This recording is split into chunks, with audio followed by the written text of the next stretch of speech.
Hello मेरे प्यारे बच्चों, हम यहाँ पर बायोन्सी की बात कर रहे हैं। उससे रिलेटेड क्वेश्चन हमारी स्क्रीन पर है। क्वेश्चन में गिवन है a beaker containing water is placed on a pain of balance, है ना। बैलेंस के ऊपर हमने रखा रीडिंग m, उसका रीडिंग कितना आता है, m आता है।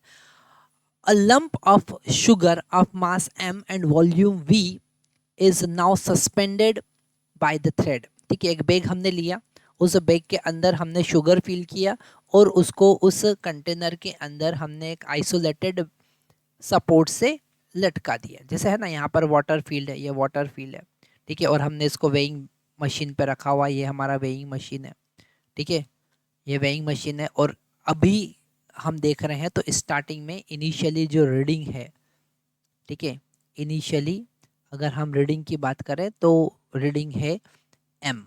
ठीक है, फिर हमने किसी सपोर्ट की हेल्प से इसके अंदर एक शुगर का बैग सस्पेंड कर दिया जिसका मास m है और वॉल्यूम v है, ऐसा क्वेश्चन में गिवन है।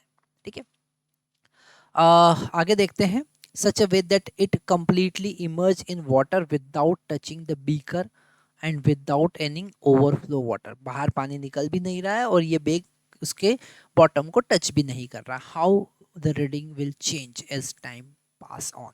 ठीक है, तो सबसे पहले हमको यहाँ पर देखना है कि जैसे ही हमने समर्ज किया है उसको, तो रीडिंग में क्या चेंज आएगा। डेफिनेटली इसका जो अपथ्रस्ट फोर्स है वो भी इसकी रीडिंग में ऐड होने लग जाएगा। ठीक है, तो अगर हम इनिशियली बात करें आफ्टर आफ्टर समर्जिंग ऑफ बेक, ओके, तो हम यहाँ पर लिखेंगे आफ्टर, जस्ट आफ्टर, यहाँ पर लिख सकते हैं जस्ट आफ्टर,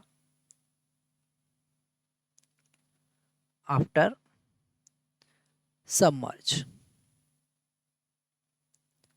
ठीक है, तो जो रीडिंग होगा W1 उसे हम लिखते हैं और वो होगा m प्लस अपथ्रस्ट फोर्स, मतलब कि V रो G। ठीक है, और यहाँ पर अगर हम रो की बात करें तो यहाँ पर रो जो है वो लिक्विड का रो हमको लेना पड़ेगा, वाटर का लेना पड़ेगा। ठीक है, तो यहाँ पर WM जो हमको मिला उसको हम लिख सकते हैं m प्लस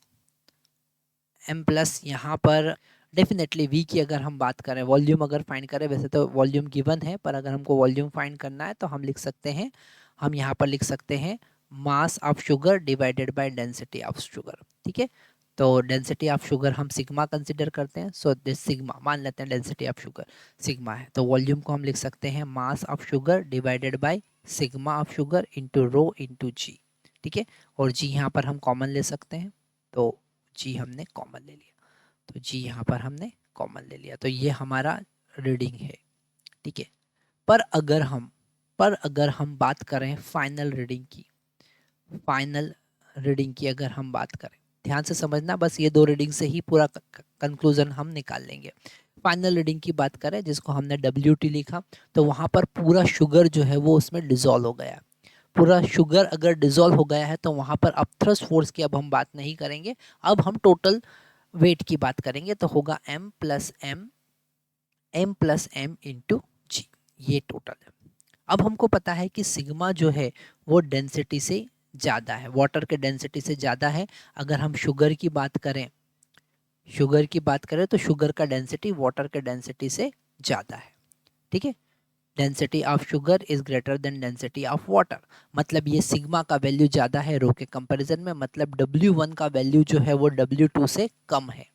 ठीक है, तो W1 is less than W2, मतलब धीरे धीरे धीरे धीरे रीडिंग क्या होगा, इंक्रीज होगा। उसने कहा है कि how will the reading change as time pass, जैसे जैसे शुगर डिजोल्व होता जाएगा रीडिंग बढ़ता जाएगा। जब पूरा शुगर डिजोल्व होगा तो मैक्सिमम रीडिंग होगा, और वो होगा क्योंकि यहाँ पर सिग्मा जो है वो डिनोमिनेटर में आ रहा है और सिग्मा का वैल्यू कम है। ठीक है, पहले हम अपथ्रस्ट फोर्स काउंट कर रहे हैं, फिर उसका वेट काउंट कर रहे हैं। ठीक है, तो यहाँ पर सिग्मा का वैल्यू जो है वो ज़्यादा है, तो ये जो वैल्यू होगा वो कम होगा, मतलब W1 का वैल्यू कम होगा। जब कंप्लीटली डिजोल्व होगा तो डेफिनेटली रीडिंग क्या होगा, ज़्यादा हो। यहाँ पर हम अपथ्रस्ट फोर्स की बात नहीं कर रहे हैं, हम वेट की बात कर रहे हैं, पर वेट कैलकुलेट करने के लिए हमको यहाँ पर अपथ्रस्ट फोर्स काउंट करना पड़ेगा।